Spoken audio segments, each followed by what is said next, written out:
जय हिंद दोस्तों, स्वागत है आप सभी का दुनिया के सबसे बड़े लोकतंत्र में, the biggest democracy of the world, हमारा प्यारा भारत।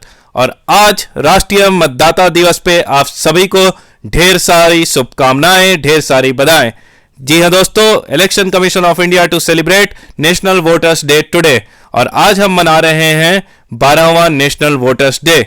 अगर नेशनल वोटर्स डे की बात किया जाए तो इसे हम मनाते हैं हर साल 25 जनवरी को।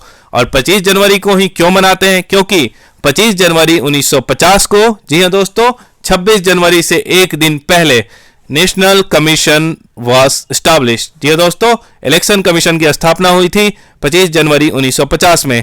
और अगर बात की जाए कि 25 जनवरी को हम कब से मनाना शुरू कर रहे हैं नेशनल वोटर्स डे, तो वो हम मनाना शुरू कर रहे हैं 25 जनवरी 2011 से। दोस्तों, क्या हुआ था कि उस समय हमारे देश के जो युवा वर्ग है वे उस हद तक अपने डेमोक्रेसी में पार्टिसिपेशन नहीं दिखा रहे थे। वो वोट देने नहीं जा रहे थे, वो वोटिंग लिस्ट में अपना नाम तक नहीं डलवा रहे थे। तो दोस्तों, यही सबको बढ़ावा देने के लिए उस समय डिसीजन लिया गया कि हम हर साल 25 जनवरी को मनाएंगे नेशनल वोटर्स डे। उस समय हमारे पीएम थे डॉक्टर मनमोहन सिंह, और हमारी जो प्रेसिडेंट थी वो थी श्रीमती प्रतिभा पाटिल। जी हाँ दोस्तों, तो यूथ को इनकरेज करने के लिए हमने शुरू किया 25 जनवरी 2011 से नेशनल वोटर्स डे मनाना, क्योंकि डेमोक्रेसी का मतलब ही होता है पीपीपी। जी हाँ दोस्तों, डेमोक्रेसी मतलब triple P, for the people, by the people, of the people. और एक कहावत भी है, in democracy you get what you deserve. Democracy में आपको वही मिलेगा जो आप जिसके लायक हो। तो ये क्यों मिलेगा? क्योंकि अगर आप डेमोक्रेसी में चुनाव में अपने घर बैठे रहते हो तो एक ऐसा आदमी चुनाव जीत के आ जाएगा जो आपके देश को, आपके देश के भविष्य को गर्त में डाल देगा, मिट्टी में मिला देगा। तो दोस्तों, आप सभी को अपने लोकतंत्र की रक्षा करने के लिए हर साल वोटिंग जब भी हो रहा हो, इस डेमोक्रेसी में पार्टिसिपेट करना है और वोटिंग जरूर से जरूर करना है। अब दोस्तों, बात करते हैं शुरुआत की। जी हाँ दोस्तों, अब कहानी पढ़ते हैं। हम कहानी पढ़ते हैं कि पहला इलेक्शन आज़ादी के बाद कब हुआ। तो दोस्तों, उस समय माहौल कुछ ऐसा था कि 25 अक्टूबर 1951 से 21 फरवरी 1952 तक पहला इलेक्शन हुआ था। और उस समय पूरी दुनिया की जो निगाह थी वो थी भारत में। जी हाँ दोस्तों, पूरे दुनिया की निगाह थी हमारे प्यारे भारत में, क्योंकि उनका कहना था कि उस समय हमारे देश की जो लिटरेसी रेट थी वो बहुत कम थी। तो उन्होंने कहा कि जिस देश की लिटरेसी रेट, मात्र उस समय हमारे देश की लिटरेसी रेट थी 18%, तो उन लोग का कहना था कि तुम्हारे देश की लिटरेसी रेट 18% है, मेल लिटरेसी 27%, फीमेल लिटरेसी 8%, और तुम इन सभी लोगों को वोटिंग राइट दे रहे हो। जी हाँ दोस्तों, अगर विश्व की बात करें तो उन्हें बहुत ज्यादा संघर्ष करना पड़ा था। बहुत स्ट्रगल के बाद विदेशों में वोटिंग राइट दिया गया था। लेकिन इंडिया की अगर बात की जाए तो आज़ादी के साथ ही सभी लोगों को वोटिंग राइट दे दिया गया जो लोग इसके लिए एलिजिबल थे। तो पूरा विश्व उस समय भारत का मजाक उड़ा रहा था, बोल रहा था तुम्हारा डेमोक्रेसी का मॉडल है वो पूरा तरह फेलवर होगा, तुम लोग सक्सेसफुल नहीं हो पाओगे।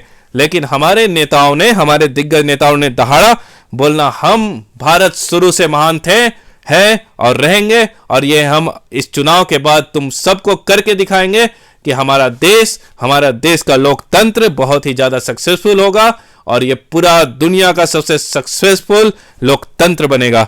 और चुनाव में ऐसा ही हुआ। 25 अक्टूबर से 21 फरवरी तक चुनाव चली, पहला इलेक्शन। इस समय टोटल अगर देखा जाए तो 17.3 करोड़ वोटर्स थे, जिसमें 45.7% वोटर ने पार्टिसिपेट किया।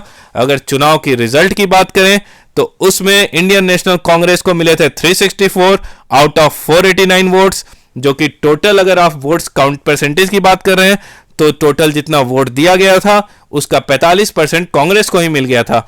और फाइनली चुन के आए हमारे देश के पहले पीएम नेहरू जी, और हमारा जो पहला चुनाव था वो पूरी तरह सक्सेसफुल हो गया और पूरे विश्व के गाल पे एक जोरदार तमाचा लग गया।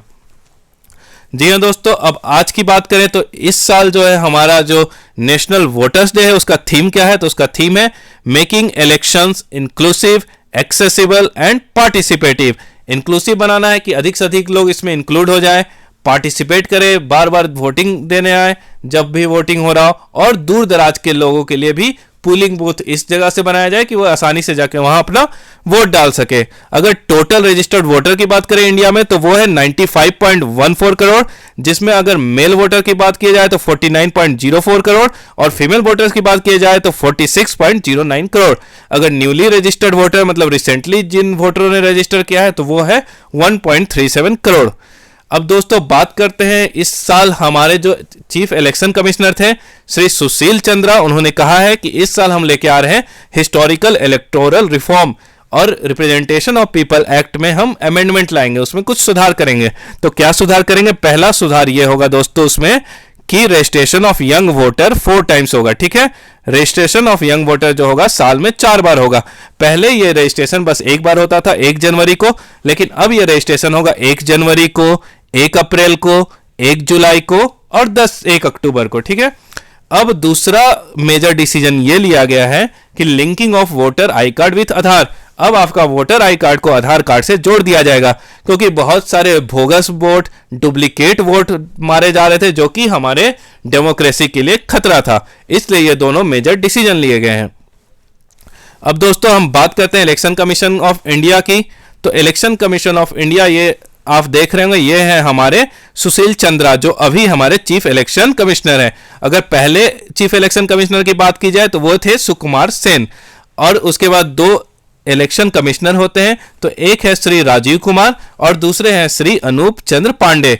अगर बात करते हैं कि इलेक्शन कमिश्नर जो उनको अपॉइंटमेंट कौन करता है, तो ये इनको अपॉइंटेड करते हैं प्रेसिडेंट। इनका टेन्योर होता है 6 ईयर और 65 ईयर ऑफ एज। अगर आप पूछेंगे इनका रिमूवल कैसे होगा, इनको हटाया कैसे जा सकता है, तो they can be removed on the ground same as the जजेस ऑफ सुप्रीम कोर्ट। जैसे आप जजेस ऑफ सुप्रीम कोर्ट को हटा सकते हैं उसी तरह आप चीफ इलेक्शन कमिश्नर को भी हटा सकते हैं, लेकिन वो नेक्स्ट टू इम्पॉसिबल होता है। ठीक है दोस्तों, अब हम बात करते हैं इलेक्शन कमीशन ऑफ इंडिया के बारे में। इलेक्शन कमीशन ऑफ इंडिया की अगर बात की जाए तो ये आता है हमारे कॉन्स्टिट्यूशन में, हमारे संविधान के पार्ट 15 में आर्टिकल 324 से 329, आर्टिकल 324 से 329 में मेंशन हुआ इलेक्शन के बारे में। अगर आप स्पेसिफिकली पूछोगे कि सर इलेक्शन कमिश्नर या इलेक्शन कमीशन के बारे में कहां लिखा हुआ है, तो दोस्तों वो लिखा हुआ है आर्टिकल 324 में। और ये एक कॉन्स्टिट्यूशनल बॉडी है, संवैधानिक बॉडी है। 3 तरह का बॉडी होता है, एक कॉन्स्टिट्यूशनल बॉडी हो गया, एक स्टैट्यूटरी बॉडी हो गया और तीसरा हो गया नॉन कॉन्स्टिट्यूशनल बॉडी। तो ये हमारा कॉन्स्टिट्यूशनल बॉडी, क्योंकि कॉन्स्टिट्यूशन में इसके बारे में डिटेल में लिखा हुआ है। अगर इलेक्शन कमीशन ऑफ इंडिया की स्थापना कब हुई थी, तो वो हुई थी 25 जनवरी 1950 में। उसके बाद पहले इसमें जो होते थे 1 मेंबर होते थे, बस 1 मेंबर रहते थे चीफ इलेक्शन कमिश्नर। लेकिन 1989 के बाद से क्या हुआ, ये 3 मेंबर बॉडी बन गया, मतलब एक चीफ इलेक्शन कमिश्नर और साथ में 2 इलेक्शन कमिश्नर होंगे। अगर आपसे पूछा जाए किसके अंडर आता है, तो ये ministry of law and justice government of India के अंदर आता है। अगर आपसे बात करते हैं कि इलेक्शन कमीशन क्या काम करता है, तो इलेक्शन कमीशन का काम है चुनाव कराना। ठीक है, साफ सुथरा चुनाव करवाना। कहां कहां? प्रेसिडेंट का, वाइस प्रेसिडेंट का, राज्यसभा, लोकसभा, फिर लेजिस्लेटिव असेंबली और लेजिस्लेटिव काउंसिल, मतलब विधानसभा और विधान परिषद का जो राज्य होते हैं उनका। अब आप पूछोगे सर अगर ये सब यही करवाते हैं तो जो हमारा स्टेट इलेक्शन कमीशन है वो क्या करता है? तो दोस्तों स्टेट इलेक्शन कमीशन पीआरआई का कराता है, पंचायती राज इंस्टीट्यूशन। मतलब हो गया आपका म्युनिसिपैलिटीज, जिला परिषद, डिस्ट्रिक्ट पंचायत, पंचायत समिति, ग्राम पंचायत, इन सब का जो चुनाव होता है वो करवाता है स्टेट इलेक्शन कमीशन।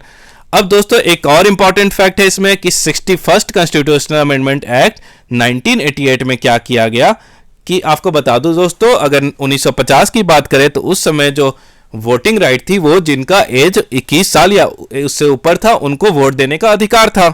लेकिन 1988 के बाद क्या हुआ कि वो 21 साल से रिड्यूस करके 18 साल कर दिया गया दोस्तों। मतलब अब जो 18 साल के लोग हैं वो भी वोट दे सकते हैं, जो कि प्रेजेंट में भी है।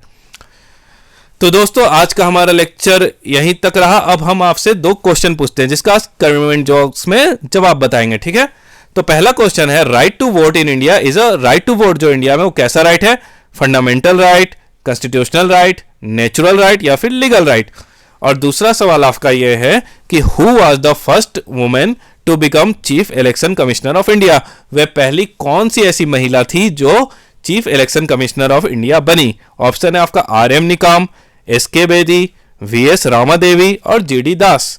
तो दोस्तों आज के लिए इतना ही। आप बताएंगे आपको यह वीडियो कैसा लगा, और दोस्तों इस वीडियो को अधिक से अधिक लाइक कीजिए, शेयर कीजिए और चैनल को सब्सक्राइब करना मत भूलिए। जय हिंद, जय भारत।